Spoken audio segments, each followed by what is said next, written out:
WhiskyJason here, whiskey from the viewpoint of an American in Germany tasting rare and exotic whiskeys. Today I have something from Glenfarclas, from the Family Casks, special reserve only for Germany. That's why it's rare and exotic. A 2004 Family Casks. Bottled on the 16th of November 2018, whiskey base number 122061. This was cask number 2024. So it's 14 years old and it costs 150 euros. 180, 185 in the States. 57.4% ABV, and it was a refill hogshead. Now, I personally met George Grant, which is the vice president of Glenfarclas. As soon as his father retires / passes away, he will then become the president of Glenfarclas, I think the 6th or 7th generation. 1986, Robert Hay actually founded this distillery. 1949, he received his license to actually distill whiskey, which means over 13 years of black market trading. 1965, he sold the distillery to John Grant. And ever since then, it's been in the family's possession. 3 wash stills, 29,600 liters. That's a big thing. So 1 liter weighs 1 kilogram, so 29,000 kilos. So times 2.2 pounds. So we're working around 70,000 pounds per distillation. Big! Alright. 3 spirit stills, 25,000 liters, one of the biggest, or some of the biggest pot stills in all of Scotland. They only use Oloroso sherry casks. I would like to very briefly mention something about those Oloroso casks. Glenfarclas actually works with companies in Jerez, Spain, and they buy their casks there, which means they actually commission companies to build the casks, to fill them with a concentrated sherry liquid, and to season the casks for a certain time before they're emptied and then sent over to Scotland and then filled with Scotch. In this case, single malt Scotch from Glenfarclas. Now, many people have said, drink more sherry so that we can have more good sherry casks. Now, to be very honest, very few places actually use those old Solero casks where the casks for sherry have been there for centuries sometimes. We used to transport sherry in a cask from, for example, Spain to Scotland, and then they'd use those casks there. It would be a transport cask where the sherry would be in the cask for maybe 3, maybe 6 months max. Almost everyone's doing exactly what Glenfarclas does, is all I want to say. So don't hit on them hard for doing that, because that's the standard, people. And if you would buy more sherry, I like sherry, I drink some sherry, I drink more port than I drink sherry, but still, it wouldn't really put a dent in the industry of the amount of sherry casks that we need. And therefore, we can use that concentrate, therefore we can finish and prepare those casks and use them. Now, going back to Glen Grant, I met him in northern Germany, talked with him a little bit, and he says he hates first fill sherry casks. Why? Because they're just too strong. So he puts the spirit in there, he lets it remain in there for as short a period as possible for his company, pours it out, and then he reuses those casks, and those are his favorite. Because they have that aroma, they have that development, they have that wood that has been seasoned and matured by the first batch of whiskey. And that second batch is probably his favorite.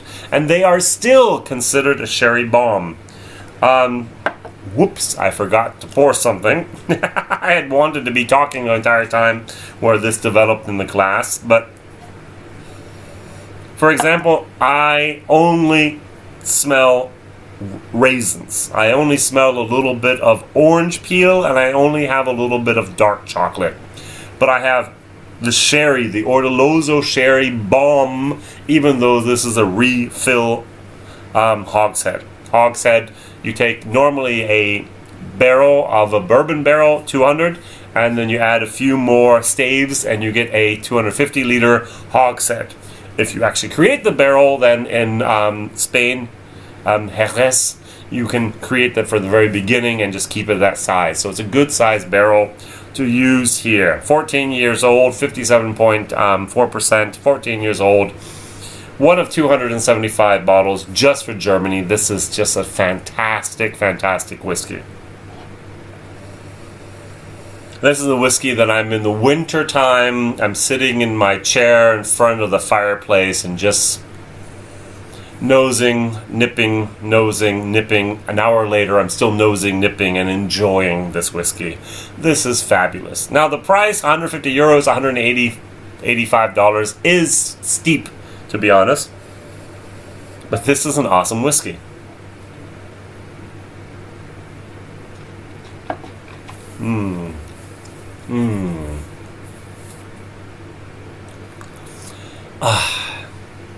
Now, since 2007, there have been these so-called family casks. In the year 2006, Glenfarclas was named, I think by Whiskey Advocate, to be the Distiller of the Year. And to celebrate this, they thought of doing something, family casks. Now, George S. Grant, which is the grandfather of George Grant, born 1927, died 2002, he started storing casks since 1952 separately to be used for special releases. So every year he'd put down maybe 10 or 20 casks, maybe more, and just let them remain there. And therefore they had the ability to actually do these family casks. So in 2006 they came out with those family casks from the year 1952 up to 1999. And it was fabulous. You could say, hey, I was born 1952. I want to buy a cask. Well, I want to buy a bottle. It was somewhat expensive back then. Maybe 500, maybe 800 euros, you get a bottle. Those same bottles today go for 10 times that price.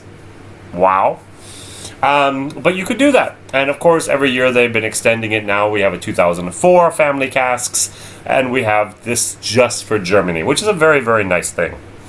So, one last thing, just put a little bit of water in here. 1, 2, 3, 4, 5. The interesting thing is you don't really need to add water, even though it's 57.4% cask strength. But the water, a couple drops of water, does release a little bit of the barrel char, does release a little bit more of that vanilla, a little bit of the orange, a little bit of that fruitiness in there.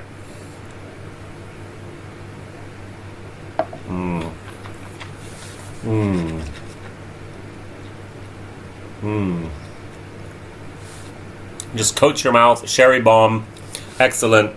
The only thing that actually could be a little bit more for a family cask, it could be a little bit more of a viscosity. It could be creamier, it could be oilier. It's not as oily, not as creamy as I've had for other whiskeys at this age and at this ABV. So I'm going to give this a solid B, up to almost a B+. I'm going to give it a B+. It's very nice. If you're looking for a fabulous, fabulous sherry bomb, this is something you can't go wrong with. Price, value for money, $150, $185. C-. The only thing is, if you're looking for great, great whiskey from Glenfarclas, you can't go wrong with the family casks. I have a friend, he and we get together about 3 or 4 times a year, and I stopped bringing whiskey. I used to bring whiskey with me, and he'd just go, What he does is he goes to his local dealer, and he says, hey, anything new from Glenfarclas? Cask strength. He'll say this and this, and he'll pick one of the bottles, and he'll maybe buy 3 or 4 bottles a year. And that's the only thing he buys. He does not try anything else. He'll not try Macallan. He'll not try anything with bourbon. He'll not try anything with Japan. He'll just say, hey, I like Glenfarclas. I know what it is. Why should I experiment? I'm going to throw my money away. I know what I want. I get it. And I understand that. My personal thing is I like to have a wide knowledge of the entire whiskey industry.